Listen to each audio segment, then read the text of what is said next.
এবার একটু বেশি কষ্ট, কিন্তু এবার ঠাকুর এত ভালো পরিবেশন করেছে, খুব ভালো করেছে। দেখো 3 দিন অনুষ্ঠানও দিল বাপুরে। হ্যাঁ,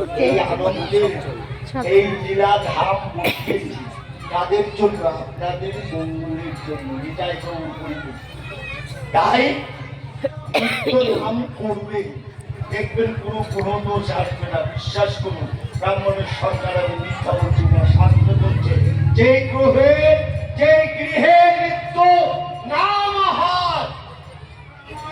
অনেক কথা, 3টে সচ্ছল ব্রহ্ম, এইসব কালকে বলবো যদি ঠাকুর রাখে। যাই হোক, এটা মনে রাখবেন, নাম করবেন, আশ্রয় করিয়া ভজে তাহির বিষ্ণু নাম ইত্যাদি কথা মিথ্যা না। করোনার সময় শুনেছেন কোন কীর্তনিয়া মরেছে, কোন ভালো বৈষ্ণব মারা গেছে করোনায়? বলতে পারবেন না যদি নাম। যাই হোক, সময় নাই।